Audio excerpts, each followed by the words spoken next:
Yeah, then tell me a joke. Why did the chicken cross the road? I don't know. To get to the other side. You really didn't know.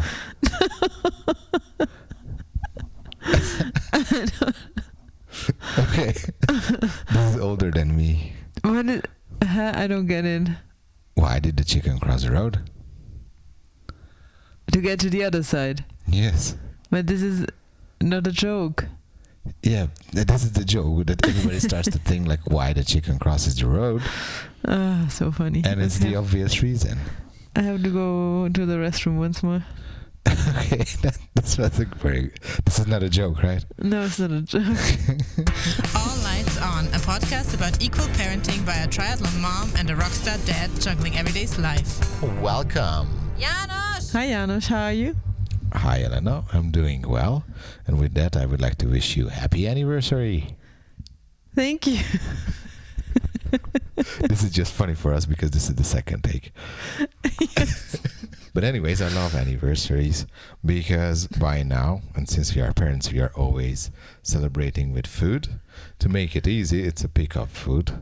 And today we picked up food from our favorite Asian fusion restaurant. And we ate sushi for dinner. This was very good, yeah. But it's not our real anniversary today. We moved it a bit out. Real anniversary. I mean, today is anyway no anniversary day. Ah, yeah, true. It would have been Wednesday. We are somewhere in between the 15th and the 17th of June having our anniversary. We just couldn't celebrate on Wednesday because we were busy. Yeah, Wednesday, so the 17th is our wedding day. And the 16th was the day when we've ever met the first time. Maybe the 15th, whoever knows. Yeah, this is the thing what I forgot, and then I still claim it's the 15th, and I every year challenge when shall we celebrate. Yeah, and I mostly say it's the 16th, and then we celebrate only one day of these three. But honestly, I'm very happy for that, because other than that, we would be fighting that you forgot it again. A living discussion is better than a fixed date that is forgotten. Okay. Yeah, at least we discuss instead of blaming each other. Yeah, that's true. But the 17th is fixed since 4 years now. 4 years of marriage. It's amazing. I think it's cool. I've never been married so long with anyone. That's good. Me neither. Congratulations. Anyways, we didn't record for a while. I know from the file names because I just opened a new file that it was the 11th of May the last time we recorded. So it's more than a month. We are a bit rusted now. Wow. What did we do for a month?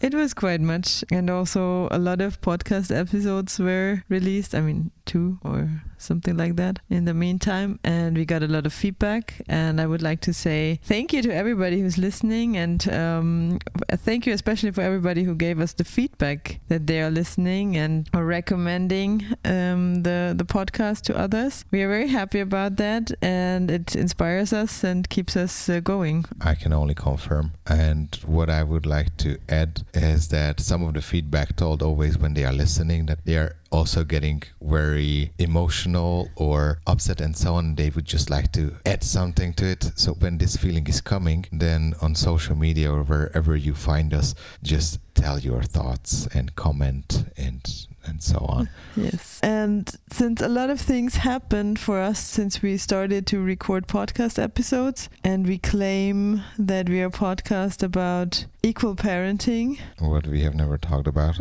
Exactly what we've never talked about. We thought that this would be a good chance to talk about it. Now, actually, you thought about it, not yeah, me. I think in the flow when this is on the poster, this is under our logo, equal parenting, right? Yes. So I think by the episode 6, it's time to talk about it. Yes. Maybe it's time. Okay, what are your thoughts about equal parenting? In my eyes, this is something very modern. And why actually it's a hot topic for us, because we also live in a region which is very traditional and quite old-fashioned. Also, since it's a new topic, or it's hard to find sparring partners where it's connected, it's also gender equity, which is not such a fresh topic any longer, I would say. Yeah. Now, fail again the long introduction. All good. Could you please introduce the topic? Equal parenting. So we thought to talk about equal parenting and what it is for us. And since we are living this model, which is quite rarely lived in our environment. My intention talking around equal parenting is just simply how does it look in practice. So basically my expectation was, and why I wanted to go for it without knowing the expression, that I get the chance to be with my daughter, to be with my child, and be a full value parent. And if I compare it to the expectations to a traditional family, this is not always given. Because from the man, it's expected that he's going to provide the financial safety, and this reduces the time the dad can spend with the family. I wanted to change diapers, and I wanted that my child is connected to me as she is going to be connected to her mom. I know that it's not possible because of the characters of the genders. So like not physically connected. So we men, we won't give birth to a child. So we are not going to share a body. We are not going to breastfeed. But I believe the emotional connection can be the same. And this is what I wanted to do. Yeah. So And if I think back to the very beginning, and now again in a long introduction, honestly, for the first months and weeks, I didn't really have other chance to be with my daughter than changing diapers. Because at the very beginning, breastfeeding was taking from half an hour to an hour. Then there was diaper change. And then afterwards, baby slept. And this was the cycle. And the only thing where I could interact was diaper changing. Yeah, this is very true. Or sleeping cycles in the night were also a possibility for you. And the other enabler was to get closer and get time. I know it was hard emotionally, but the breastfeeding went until she was 10, 11 weeks. Longer? 8 weeks. 8 weeks. And afterwards we started to do the bottle feeding. And that was the point. I could also feed her and I could also spend time with her. Yeah, this was actually not planned of the whole thing, so that it did not work with the breastfeeding and you could step in here earlier than expected. But yeah, from a mother's side, my expectation for being a mother was always that I'm quite occupied, as you said, this role you have by nature to grow this tiny thing in you, then giving birth and then being connected for the next year. So this was my expectation. And that there's no possibility to leave the house without the baby or something like that. So this was just my worst case imagination, and it's not a bad thing. I don't want to judge on that, but for me, I'm very independent, and it was kind of a part of motherhood that I have to swallow, but nothing I was looking forward to so much. So I was always thinking, when I thought about being a mom, that I would like to have a model that I live where the father is also able to take care about the child in any case. Of course, breastfeeding is not there yet. I don't know if we will be there in the future for fathers as well. There are models you can or some fake boobs you can feed with. I don't know if you saw something like that already. No, not just these memes are coming to my mind when dads are bottle feeding a baby, and just to calm the baby, they put a picture of mommy, like a mask in front of their face, that the baby thinks that it's a mommy. That's such a masculine humor. I'm sorry, but this is how I imagine it. Yeah. I mean, because as if the baby would see the face of the mom as the only connection point to the mom. But actually this is also somehow connected, because why shouldn't be normal for the baby, or should be the same calming that daddy is feeling? Yeah, exactly. So it's the same core issue. Yeah, and so we started the life of our daughter without long time breastfeeding.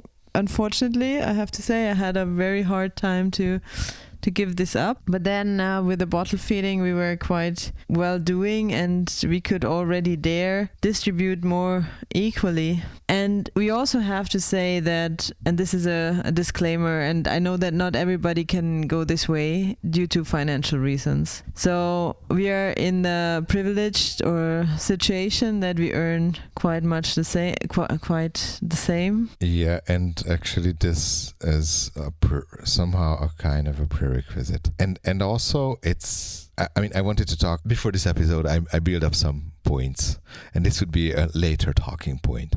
But like the more it goes by time, the less chance the women are going to have to earn equal. Because the more children are coming, the less they can work. Yeah. So because of the breaks they take, because of the probable part-time they are going to take after a maternity leave, they are basically, sorry to phrase it out this way, but this is the reality, going to worth less on the market because of the lower experience what the men are going to have. And this way, this is providing the chance for the employers to pay less. In this topic, we are on a similar level, and I think I just said we are in a lucky situation, but of course it's not a lucky situation. It's a lot of work behind from my side actually to be on the same level of earning like my husband. But maybe it was also somehow an intentional point of the selection of your partner. I mean, not that you ask what is my earning or I ask how much you earn. I mean, we can look at each other now because, you know, like this was not a talking point, and we can say that it's lucky, but actually we had a feeling of that, and it also gave comfort. Yeah, I think there is this, I mean, this has also a lot to do with the feminism topic, that a lot of men are looking for women that are not the same level, but this is also just the statistics. And but I believe that these men are then looking forward to the traditional family distribution. Yeah, I mean, this is clear, and you cannot always have this, but in our case I just wanted to emphasize that I put much work into my education, and that we are in a lucky situation by this, that we make a use of it and have the same salary. And at the moment, actually, it saves our ass. Yes. So since I'm on a long sick leave, now I returned from a long sickness only part-time. Yeah. And then if we were not earning the same or similar, then the amount I have to work would be a family financial topic. Yeah, but it is happily not. So. Happily not. Yeah. But this is not the topic we are talking today. What I wanted to say with that is just that we had the chance that you could stay also at home and do the parenting job full time you stayed at home 8 months. And we had, due to our employer, quite a good condition that we have this fully paid leave for 3 months. For both. I still criticize this a bit because for the mother, the Mutterschutz is subtracted, so the 8 weeks in Austria. So for me, it was in the end only 6 weeks in addition that I am fully paid in parental leave, and for you it was 14 weeks, and so you also had the chance 4 months, or how long have you been alone at home with Minnie? Altogether, I was 8.5 months. Yeah, but we were then both at home. We had a very nice summer together. But alone I was. And alone you were about 4 months. 4.5 months. You were alone, juggling here everything from baby swimming to organizing food and clothing and household and everything until I came home from my full-time job. And there is a big point starting where we have to talk about equal parenting, since I'm not the mother who prepares for the father that everything is ready. So you really have to take care about everything, also from your mindset. And I think at that time we were not that far as we are now. Not at all. So I didn't understand. So we had multiple discussions about mental load even before we became parents. But like when we were in the first year, I would say I had the understanding of equal parenting of I understood on practical chores. So Yeah. like when we fought afterwards, my action or more reaction on the fight was that I tried to do even more cleaning, more shopping, and I took away all of this from my sleep at the end. Yeah. And it still ended up with fights because that was not the point. No, that's not the point, because what you asked then to do from me was to write you a list of things you should buy, or to tell you what you should take out from the wardrobe to dress her. Yeah, but I have to say that I had to go through that as well to have the full understanding, because when you are left alone, that is the point. And I also talk to other fathers when they first time have the possibility or the opportunity or the request to go out with the baby alone. That's the point. They need to think it through. What will I need on that trip? And this could be just a simple walk. And when it is a tiny baby, then it's even more stuff. It's a backpack of stuff, especially when there's bottle feeding and then changing clothing and a diaper and a wet wipe, or later on a snack or whatever is needed. But just to think it through, that you are able to pack, this is already taking over a step, or get you closer to the step of mental load, because this is what the moms are doing, that they are thinking through the next hours, the next days, the next weeks. What do we need when I go shopping, when I go look for clothing for the children, at the same time thinking about like what in kindergarten, school is needed, what do we need for the weekend, what will I cook, and so on. So when you are left alone with the chores, that's the first thing that you need to plan. And this enables you to understand what is the balance sharing of equal load. Yeah, there was the one situation that I think there it more or less started for you that there's something going on in your head about this, because when I went back to work, which was after 11 months, I think, after the birth. So. It was in October. You went the first time with your daughter alone in the car somewhere. Yes.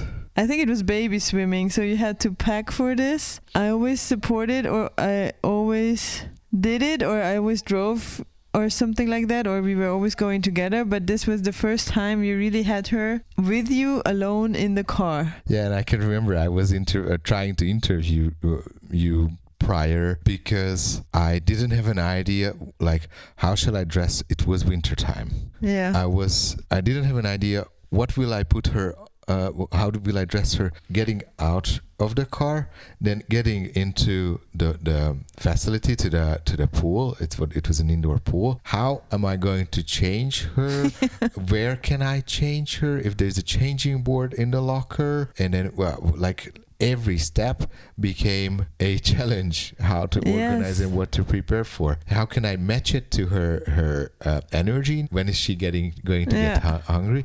Which food can I take? And how will I shower her? So these really simple, practical questions, what you do not care of until mommy is there. This was kind of funny. But yeah, these 4 or 4.5 months that you were alone with her, this were the kickstart for everything that we are living now, and I'm very happy we did that, since it brought you so much forward in your skills as a father, I have to say. Not only being a good dad and role model in this direction, but also being practically there. And I don't like to say that you support me in the parenting, because it's not a support for me. It's just you are doing your job. Exactly. This is what I wanted to do.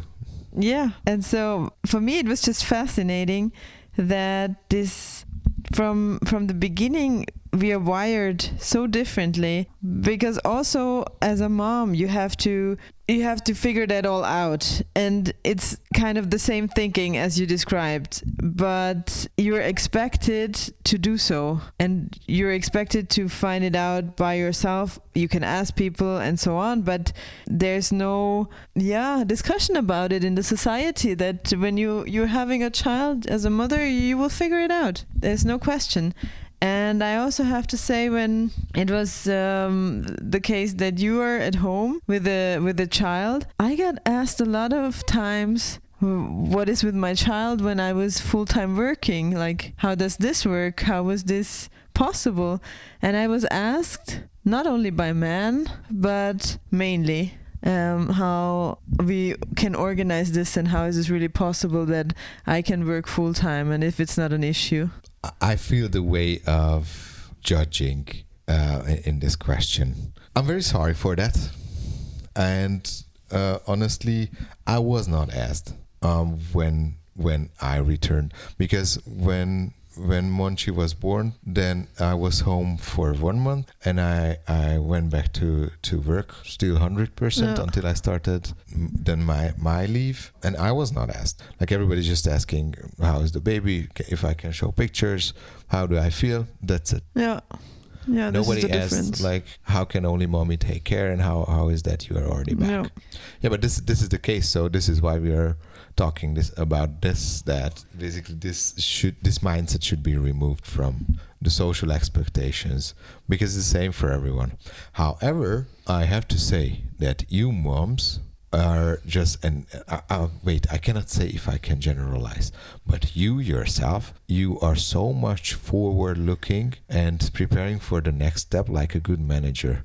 Because and this is where I cannot say maybe in general dads, but I myself, I'm much more stuck in the moment than thinking about that for the next development step. She might need a running bike, connecting back. This is also the mental load. So this is what you are planning, and even it's translating to a task that's what I solved, to buy a running bike. The mental load was still with you. This is a point that is then also, I think, something you cannot really change. It's in your character. I don't know if it's only with women or if I'm also not sure if this can be generalized like this. But I think mainly women are wired like this, that you have to think forward, you have to prepare, and you're educated in a way that you cannot only think about yourself and the moment. You have to always think in the future. And so also in the time when I started full-time with my work again, I had always in mind that, okay, when is the next size of clothes needed, when is the next shoes needed, when are the next shoes needed, what is she now, at which state of education is she now, or development is she now, or how can we help her to improve with things or to develop, what do we need for that, what is the time, when is the time, and so on. And you just definitely did not have this. And always when I came up with something new, maybe I'm also very extreme with this, because like with everything I have 10,000 thoughts in my mind. It's also here, you look at me sometimes like super surprised that this is now a thing. We can stick to the example of the running bike. I mean, like, you're like, what we do need? What do we need? I don't know. And you're not even really thinking about things like that exist, because you're not informing yourself. You're just in this honeymoon of life, where you have now a daughter and you just have a good time with her. I mean, this now changed. I mean, we are 2 years or 2.5 years later.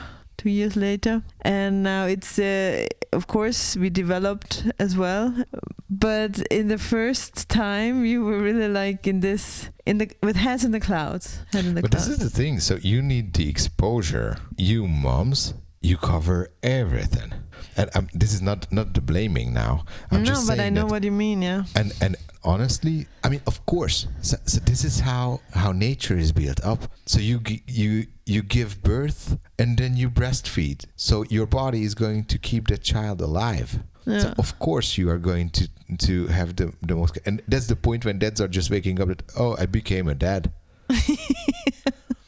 And exposure and practice. So our sharing of parental leave was giving me in 3 phases to all the chances to skill up and level up for equal parenting. So I break it down to 3 phases, and these are clear cuts, because the first time I was at work, you were at home. Yeah. So I was coming home, and I'm not saying that was also just I didn't practice the traditional role either, because we didn't have family support. So when I finished work and came home, I had to do the home chores, but this is only the practical tasks. Then the next phase came when we both were at home, and I really have to say, the time of my life, and thanks to the company, and thanks to the great summer weather, and thanks where we decided to live, I had such a great time. This is how I would define heaven, and you can say that now I'm very romantic again. Yes. and I'm again in the pink clouds and so on, but love, happiness, nature, baby, and exploring family life. It was just gorgeous. And then you returned to work and 100%, like right away. And then I was there alone with a tiny one for months. And this is the point when I had to organize myself to be a parent alone. And I didn't manage. So like home chores were lacking attention. Like when you also came home, we fought around this. That like, the flat is not tidy and not clean. And I still have time because she still had 2 naps per day and so on. And I simply couldn't manage, because then I was just drowning all of these the caretaking chores and scheduling and planning. And then I also returned 100% back, and we had also again the lucky situation that the tiny one loved the Kita, so we both could return 100%. And now we get back to the point. So like traditional mindset people, I can say this is unusual. So everybody goes for parental part-time at least, and this is not going from 0 to hero, going back to career. Not here.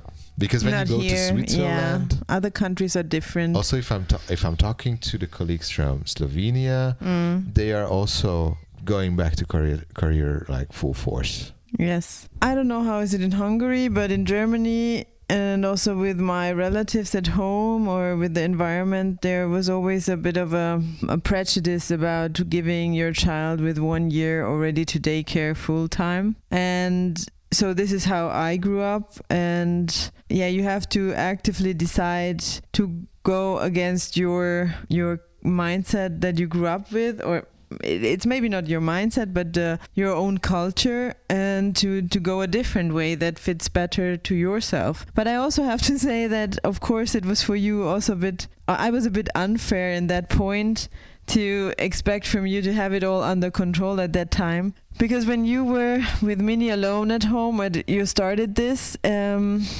she was not yet walking, but already quite much moving around and very active. When you were alone, then you could put her down on the sofa and she stayed there. Yes, exactly. So maybe not on the sofa, but for quite a long time, she just stayed there where you placed her. So and there was the swinging chair that was. I could also organize our moving and so on in that time, and this of course changes as soon as they are crawling around. Definitely different. But also I had this experience that when she was 3 months old, that I had to pack up our complete flat for the moving. And you did it. And I did it. So then I expected you to manage the household while I'm at work half a year later. Maybe it was a bit unfair, but in the end, this was then also my expectation. But I think you also grew with this expectation from my side, not only by being alone at home, but also that I left these things completely on you. And I have to also admit that this is also a hard thing, because you have to let go a lot of things, and you have to get things out of your own control. So I had always the imagination to, for a certain style, we dress our little one. And I have to say now, you're really good with it. You know what fits together, it's completely fine. I think you did it. Sorry, I have to interrupt. I think you did it by shopping smart, because actually her clothing, like whatever is the combination you do, it's going to fit. And actually she has quite nice pieces, so you cannot really dress her in a way that she's not fitting good to the venue or activity what you do. And the other thing which is in now very like nowadays very significant is her simple will. So by now I let her choose, because I'm just so much tired of the negotiation and justification why to wear what. Of course, I have to define if it is a long trouser or a short trouser or I don't know, pullover has to be worn. But so on one hand, it's your smart preparation which makes it working, and the other is at the end your picky daughter. Yeah, but I have to, so yeah, in the beginning when she started Kita, I still tried to give you stuff to dress her. And this is also part of mental load, to have this in your mind and to prepare this, although you're not the responsible person at that moment for this task. So you have this task in addition for yourself to think about it, what the other will do half an hour later or something like that. But then I let it go, and there were some very funny combinations coming. But I think the funniest was how I looked at the end, because I completely let go professional outfit. Yes. I was looking as a stay-at-home dad, literally. And I didn't care if there is, I don't know, a spit is on my shoulder or like, whatever was left there. I was wearing that with the same pride as, I don't know, I wore a shirt before when I went into an inspection. Okay, yeah, but I never defined how you should look, so at least this part of the mental load is not in my head. Yeah, but then what I wanted to aim for was that I like to control certain things, and this is one part is how Minnie is dressed, and I had to let it go. But also the definition was done that I think we never agreed actively on it, but I do the shopping for her, because I define the style of her clothes, and then it's, yeah, as you said, for you easier to combine it, especially since she's choosing nowadays mostly herself.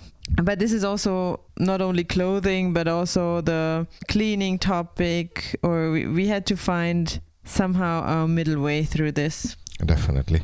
And let me react on the point of letting it go. I know it's hard, but actually this is also a prerequisite. So if you want to determine every and each things which is happening to your child and your family in details, so you want to micromanage, then actually the man or your partner is going to expect that. It's a must that you let it go and just accept the way your partner is going to achieve the same result, because otherwise you won't let your mental load go. Yeah, basically you have to define together the goal where you are aiming for, and you have to let go a bit of the way the single person is achieving it, I would say, because everybody does it a bit different, and I don't control, or I don't check how you do it, and you don't check how I do it, but we have the same goal at the end. So this is also not only minor differences, and this is the key. Yeah, and then you just have to let it go.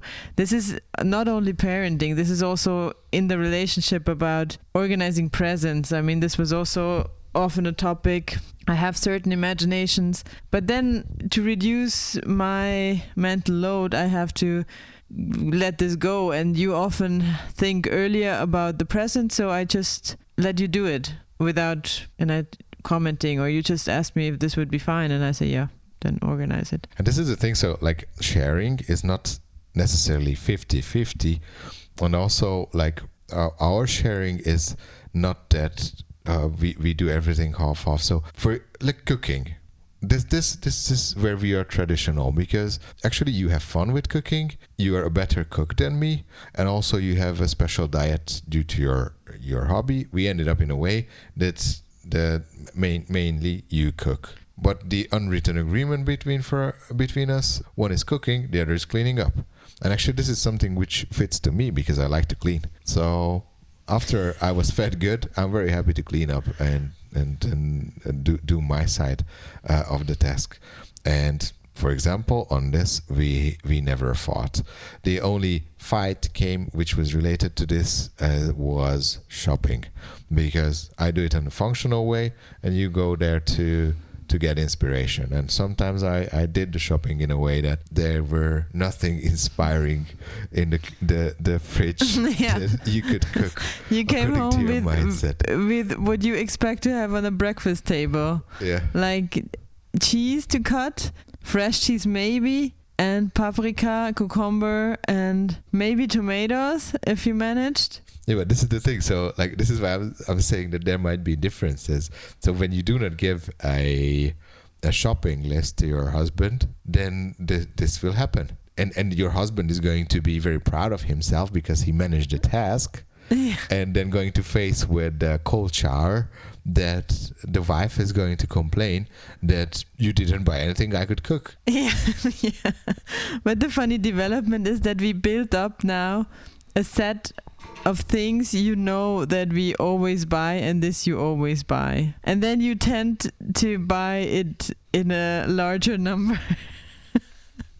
Yeah, what has a long expiry, I do not mind to buy. And yeah, when I go shopping, still there comes some more things into the cart, but I think that's fine. It's also something different. Yeah, I have to let it go. If I don't want to do the shopping myself, you do it, and you do it your way, and you extended a bit your portfolio. And so it's fine. Yeah. I mean, now with household, I also leveled up, I think, during my sick leave. Yes, definitely. I needed to distribute it because I didn't have the energy to do everything in one day. So day by day, I always did a bit. And then I set up the system in a way that it's maintainable with the bi-weekly support what we have externally, and with the resources what we have at home. And actually this also gives us confidence. Still question what is going to happen when I'm returning 100%. Anyways. Yeah. I think we have to already think about it, since you're quite destroyed when you're done with work, at least the last days of the week. Yes, I am. But that's completely fine. E.g. today. Yeah. Lunch, and then I need to sleep. 2.5 hours. 3 hours knockout. But that's okay. That's what your Wiedereingliederungsteilzeit is for. So that's completely fine. What do we have? What else do we have on the list? I think we talked already a bit about how we distribute mental load. We talked also about the social pressure.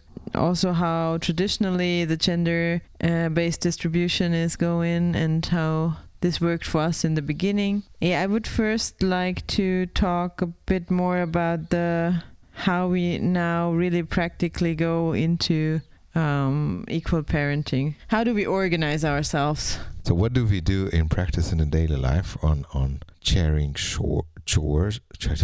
Sharing chores about childcare is that we have a daily rotation. One day I bring her to Kita and you will pick her up, and the other day it is the opposite way around. This way one of us has a free morning and the other one has a free afternoon to work. And with bringing her and picking her up also, everything is connected, like making her ready. At the moment, it's toothbrushing, putting sun cream on, bringing new changing clothes. And also, when you pick her up, it would define what you do with her. You have usually an afternoon with her, because the other one comes later to fulfill the 100% at work. And this is also how our work calendars are structured. So I at least have put in the calendar an out of office. I also blocked it. Block where I have to pick her up or where I have to bring her, so that nobody will schedule you to be available at that time.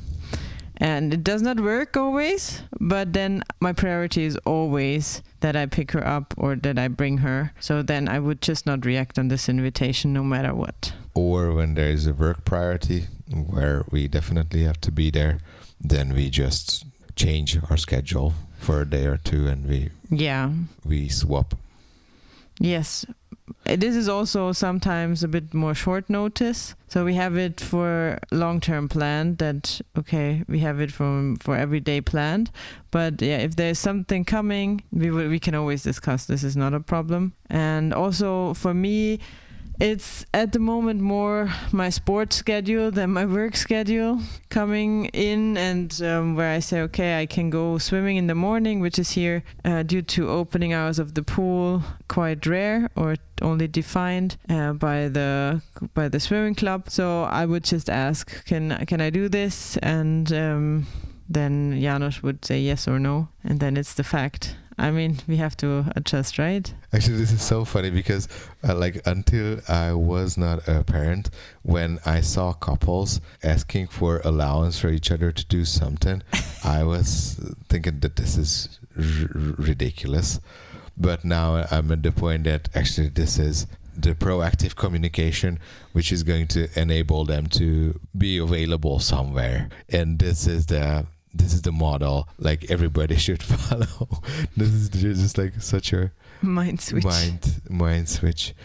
But back to the practical practices, we also alter the evenings who brings her to bed, and this also allows us to do our hobbies as well. So like the night I bring her to bed, Elena is mainly going for her training, and the opposite, when Elena is bringing her to bed, then I'm going to go to the studio or to the rehearsal and then focus on my hobbies. Or that's the point when we start the household chores or whatever is coming from our very new to-do list. I already got the request or the question, how is it going with our to-do list? Really? Who yes.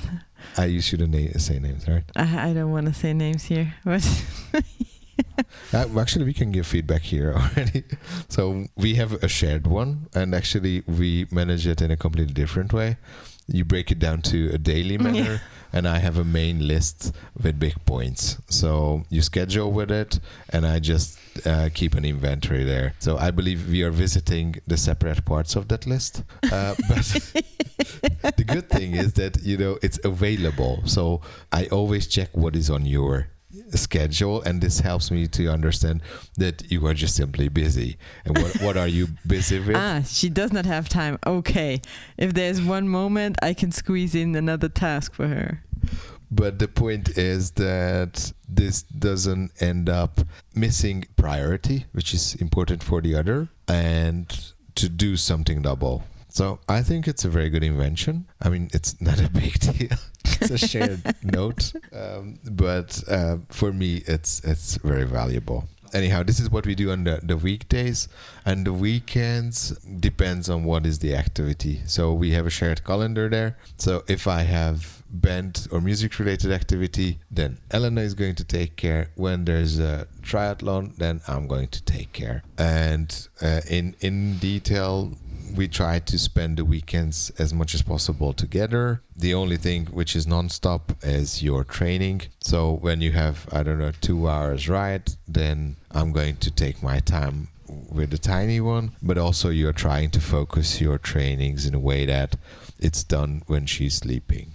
And this way we pull out the most family time together. Yeah. I think last weekend I had one moment it's a perfect example what equal parenting means to me and what summarizes the whole development over the last years. I went for this triathlon competition and I had to only focus on what I take, what I pack, what I need. I went out of the house already on Saturday because I took a night out or night somewhere else to just sleep and have not such a long travel to this competition. And the thing is that I know that this is not everywhere the same, that the mom can only pack up and go without preparation for the family. So I just had to focus on myself. Of course, Minnie is in an age now that she wants to have explained everything and is always there where I am, because this is a very interesting topic for her when I pack up or when I do sports or something. So this was a bit annoying. And that it's very cute and it's very nice, but I was then a bit nervous and I had to stop her being around me all the time. But in the end, this is actually very beautiful that I could simply focus on my needs, and I did not have to think about anything I have to prepare for Saturday evening, Sunday. I went away. I did not have to worry what is the night looking like, because it will look like every other night for her and for you, because we are so much in practice of this now that it doesn't matter when one is not there. It's quite hardly sad now, so I have to say, but this is also the cool thing, that nobody is in trouble only because one person is not there. Thank you very much. This is a super cool feedback, actually. I think we are at a good status. And to turn it around, I never had this thought when I was going for a concert and a night out. So I was just so sure that you're going to manage. And, this is the thing. So this is what the men do not need to fight through to free up their self, because I'm not even aware of this thought.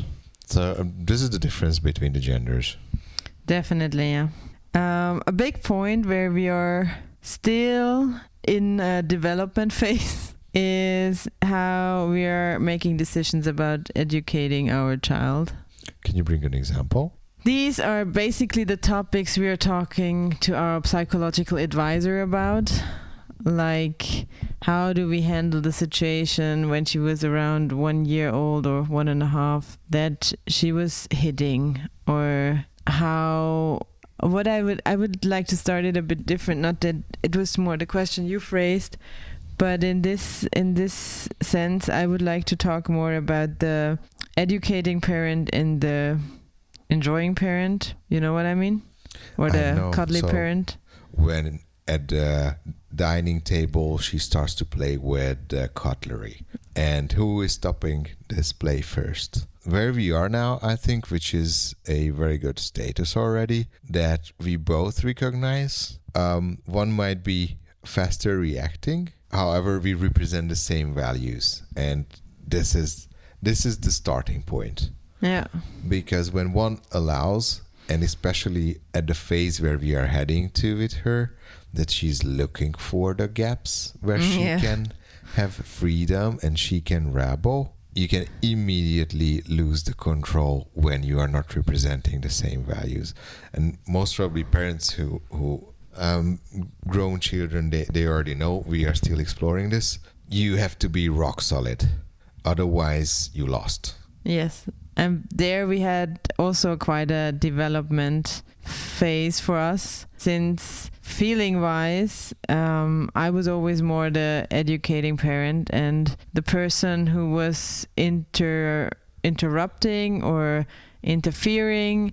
When I heard her screaming, I did not feel that you would interact or it would not stop her. Then I rushed into the situation and took over control. And this was quite much disturbing our family harmony, I would say, because I was always the bad one who is educating, who gives the rules, and you were more the fun dad with whom she could do anything and everything, and I don't know. And this gave me a very bad feeling about our decisions, how we parent or how we do all this stuff.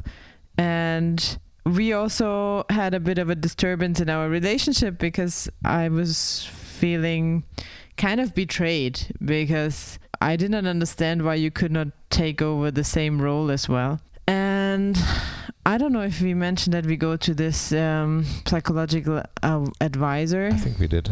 But here we did a lot of work in the past half year, and I think a lot of things changed. And I'm able to answer your question. Yeah. So my intention was not to betray you.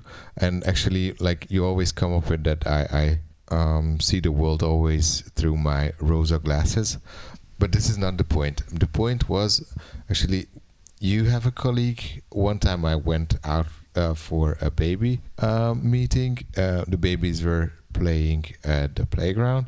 And then I got the impression, before that I was the father who was like afraid of every wrong step. She might get hurt, or she might not reach her goal, and so on. I tried to control and secure every step of the child. And then being with this other dad was an eye-opening exercise for me, because he was the more, they were already at the second child, so I believe parents are more chilled at that point. But then he was explaining to me that if you do not let them try, they will never learn. And this was giving me the impression that I can be the best father only when I let her to explore. And this was never adjusted to the development phase of her, because when they reach that critical point that they need to practice social interaction, and the practice point is becoming with the parents. This is what, and actually the previous episode we mentioned, the terrible two. I hate this. This is what I'm saying now, just to trigger you a bit. At this point, I didn't adjust my parenting style to the need of the child.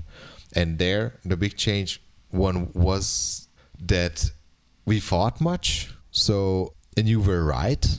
You were completely right with your points, because with that parenting style, I was pushing you out from the position you could parent effectively, and this way it imbalanced the complete family, because it goes around.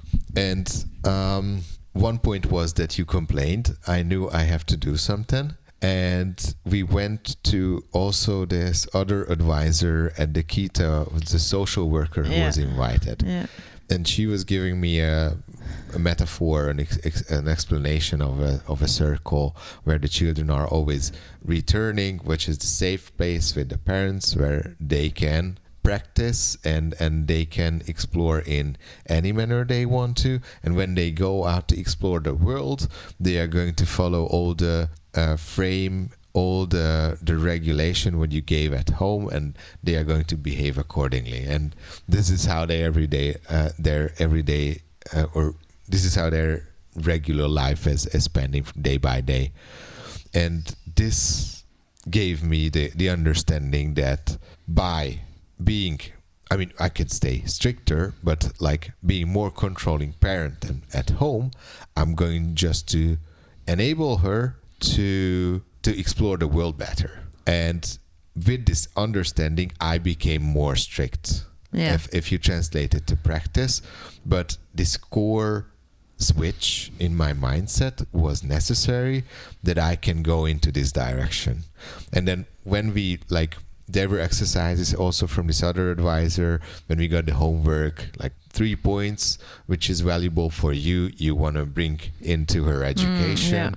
And this is what we needed to compare. And actually there were multiple synergies as well, what we realized without previously discussed. So basically this is why we are a couple, because we respect similar values as well. So this is what you also want to transfer to your child. So there were exercises as well, but the understanding the basic cause made me, or enabled me to go into that direction where we are now. And we are still not at the end point of it, I feel. But I think this will be always under construction, because phases of the child is changing. I feel it coming already. Especially today was very demanding, since she's challenging everything, saying no to everything, always discussing. And I'm also sometimes too slow in my brain, especially today. I'm very tired to respond calmly and a bit more wise, so that I really say yes or no to the things I want to say yes or no. And so we are learning with her how to deal with it. I just feel that in the last half year, you were adapting here quite much. And I'm very happy that this happened, because before that I was so much struggling with the situation. And I think this was also contributing quite much to my unhappiness we discussed, I think, in episode 3 or in the fight. That I felt so much trapped because I have a certain imagination, and this goes back also to the female thinking, forward thinking and so on. And I see a bit more into the future how or which values I want to give her to live her life well, and what I have to set now or do now to set this direction. And I think you cannot see that so much, but you developed so much in a direction that I think you will find a way to figure that out. I can say out literally, there were situations you wanted to leave. Yes. So there were struggles. But honestly, for me, where we are now, makes parenting easier. Because when I was more the enabler parent, or I don't know how to call it, then I was also picking up much more her emotional imbalance. So when she was crying for something, I was acting with empathy, and this is super exhausting. Since when I see through better when a tantrum is coming, or it's rather just a way of communication when it's coming to screaming or crying, and it's much easier to say no, and in case it really ends up with a tantrum, then just give her the space to go for under 2-3 minutes to her room, and then we can continue. The only struggle comes with me when we need to leave on time, and then I'm overstimulated because we together are going to be late. But this is my problem. But with parenting, this helped me actually to be more controlling or regulating for this phase of parenting or childhood. Yeah. So you had to leave a bit your cloud. Yeah, this is what we already discussed also at the advisor. So I had to. And the thing is that this is just a preference. So as I said at the very beginning, I wanted to be a parent. I mean, wait, let me clarify. So it's not that I wanted to be a parent because now I'm 41 and now I am a parent. So I could have been a parent much earlier. This is not the point. What I mean with it, that when we decided to start a family, I wanted to do it with full attention, and most probably this is coming from my background. So it's not that my intention was from childhood that I'm going to be an equal parent and I'm going to respect my wife and we are going to share everything equally, but I wanted to give a certain level of attention to my child, and equal parenting is the current style which makes this happen. So this is why I wanted to do it. And I was still having the romantic vision of a father. And of course, I still enjoy it very much. Like the last evenings, what started that she asks me to cuddle her forehead. And she asks me in a way that instead of saying it, she starts to cuddle me. And this is so sweet. Yeah. This is so lovely. But anyway, so I enjoy this, of course, much better than saying no to her. Yes. But I also understood that I give the same good to my child by giving the controlling style as the Rosa cloud. So I still enjoy better to be the daddy dad. But I still enjoy parenting together in both styles. It's not that I'm picking now and when there's a chance I'm going back to my Rosa cloud because you do not see it or something. I adjust it to her needs and not to mine.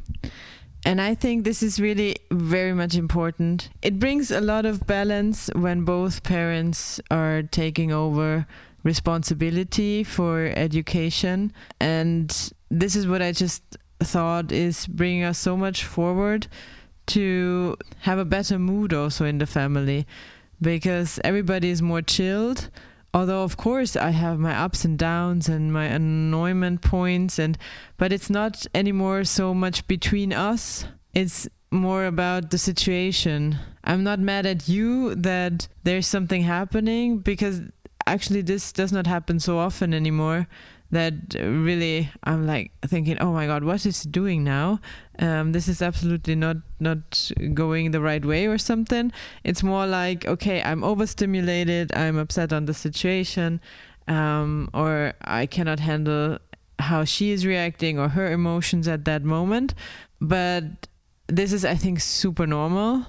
But this additional imbalance when one person has to take over more responsibility for the family than the other one, I think this brings so much imbalance and so much frustration.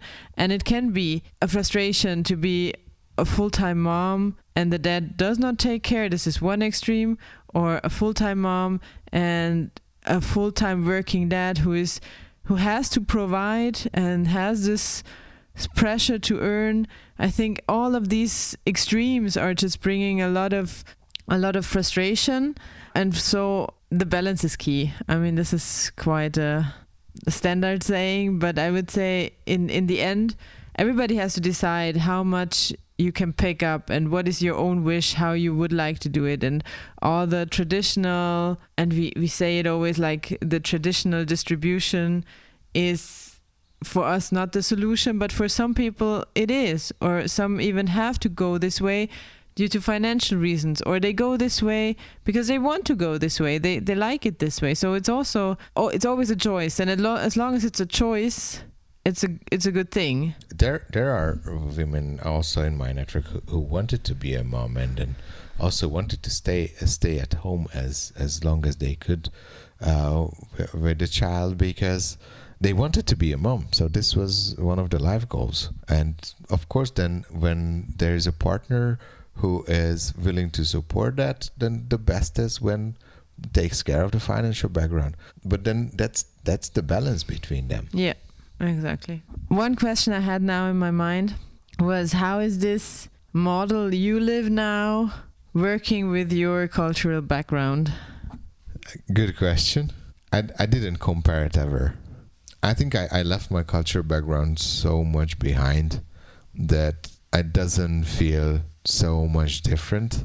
I maybe face it when we visit back home, because from my network back at Hungary, the traditional model is still more happening than the equal sharing. And then I'm just surprised when some of the dads are not stepping in for certain situations or so on. Facing the traditional setup as like seeing another dimension, or it feels a bit unreal, and you expect people to be able to do things, but not everybody is able to, or want to, or never practiced or tried. I don't know if I answered your question. Yeah. It doesn't determine me what is my background on this level, because what determines me, where do I want to go, not where did I come from. This was also on my mind, if I can ask back, and you can tell me if I didn't answer your question, because you said that early you knew that you cannot do this traditional setup because you are so independent.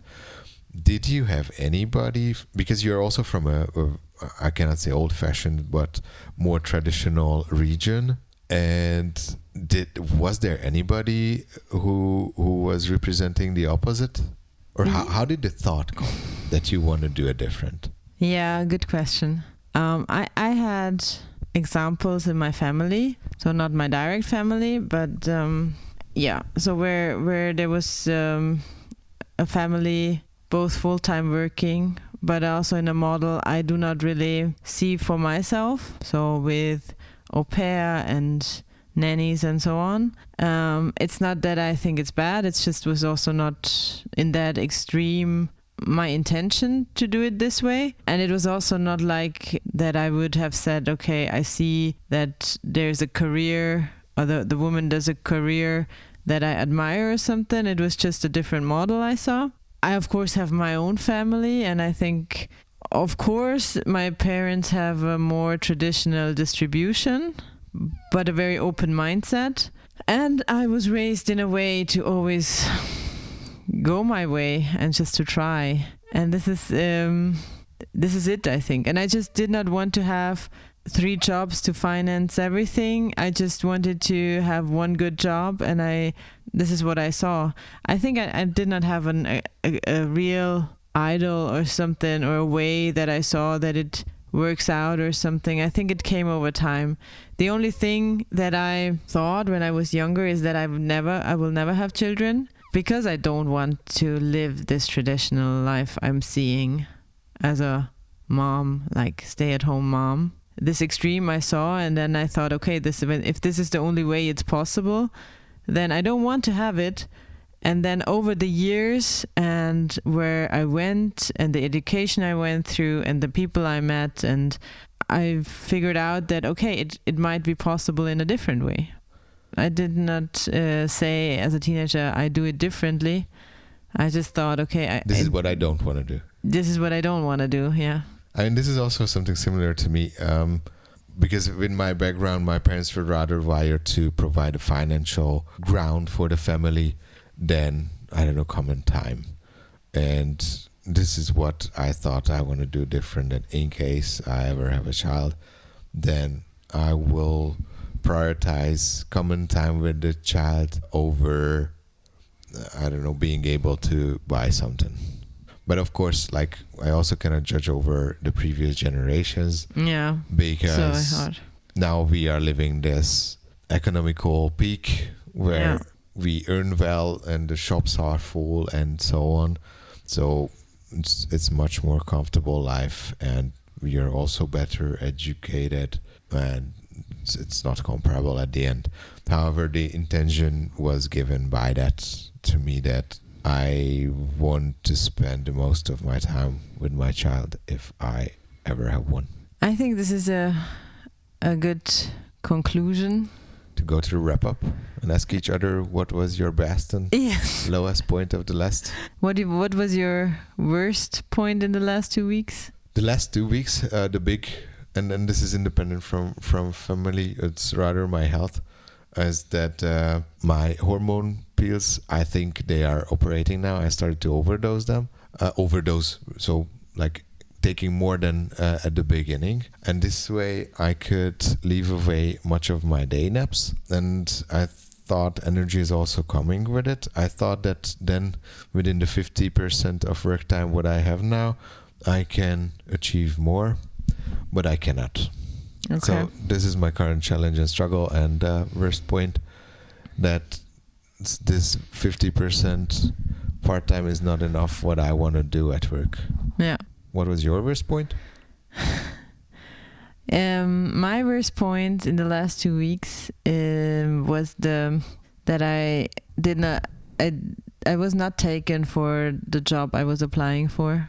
In the beginning, when I applied or when I sent my application and pressed the button, I was not so much putting high hopes in that I would get it, because I have some parts of the job that I'm not very much experienced in. But the interviews and everything went so good that I was so convinced that this is for me.